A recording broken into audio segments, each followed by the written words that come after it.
The first time Karen stormed across my yard, I thought she was just a neighbor coming to welcome me to the community.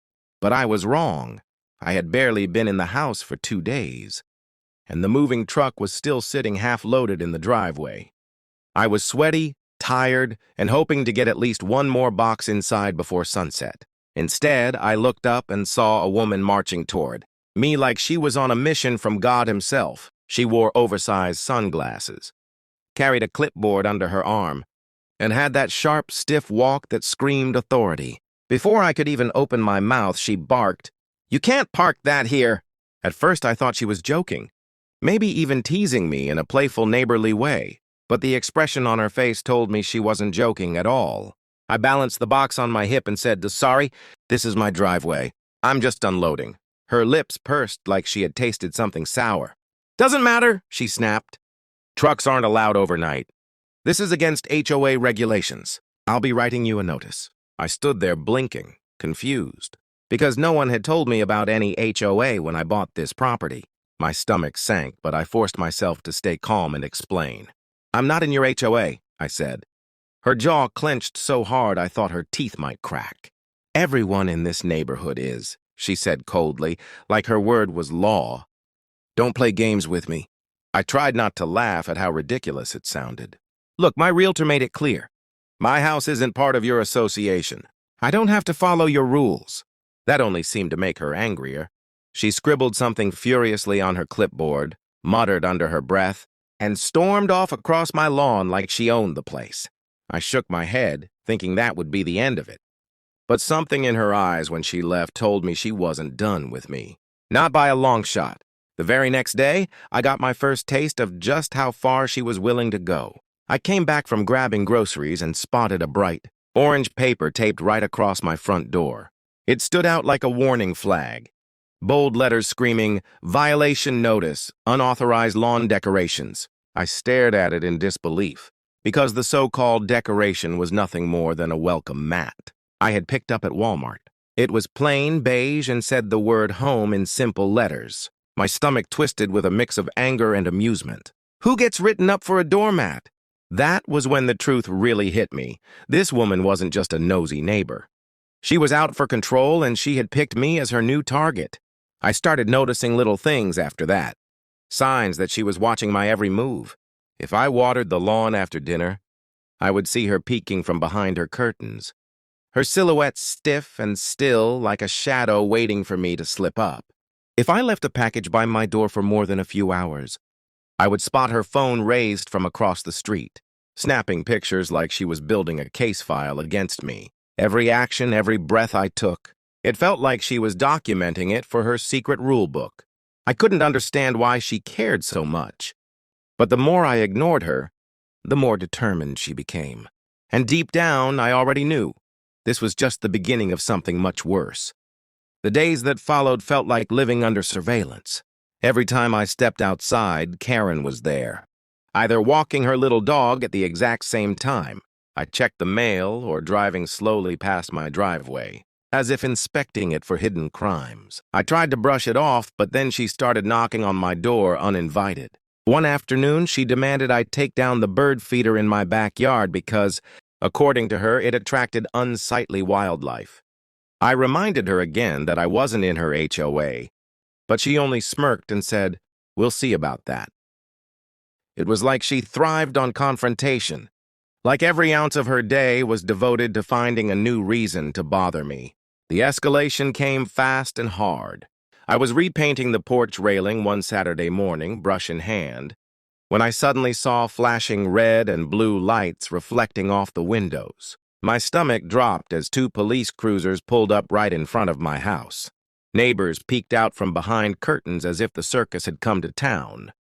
The officer stepped out, calm but firm, and said, "Sir, we received a call about illegal construction and possible trespassing." My heart pounded as Karen stormed over with her clipboard waving in the air. "That's him!" she shouted. "He's refusing to comply with community rules. He doesn't belong here." I took a deep breath and wiped my hands on my jeans, forcing myself to stay calm. "Officer, this is my house. I own this property. I'm not trespassing.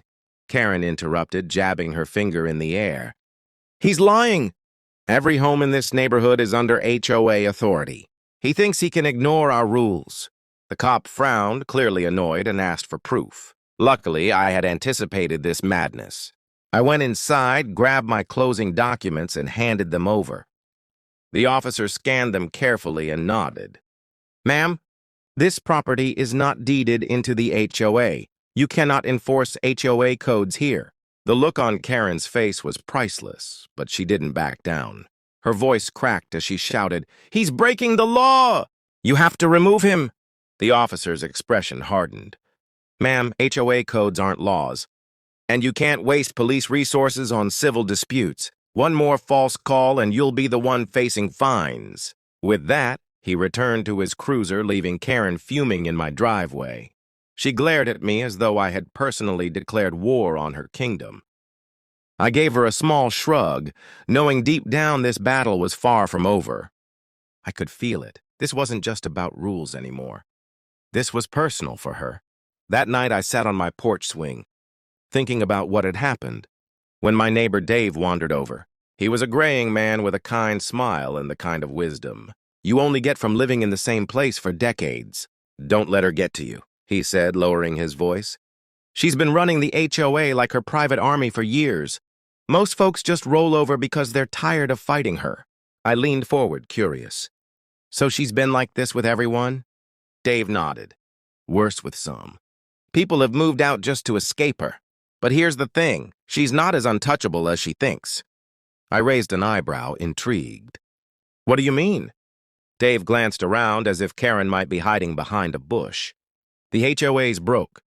They've been bleeding money for years because she fines people for nonsense, but spends the funds on pet projects. 3 houses are in foreclosure right now. Anyone with the cash to buy them would have a lot of power in this neighborhood. I felt a slow grin spread across my face as the idea took root. For weeks, I had been playing defense, swatting away Karen's petty attacks like flies. But now maybe it was time to go on the offense. Maybe the best way to end her reign was to beat her at her own game. That night I barely slept.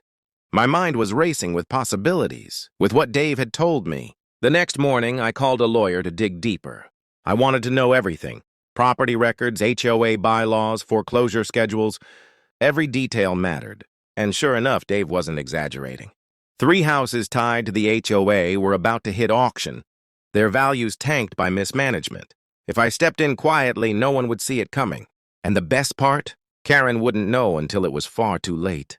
For the first time since moving in, I felt like I had the upper hand. 2 months later, Karen came storming across my yard again, this time pointing at my mailbox like it was some sort of national security threat.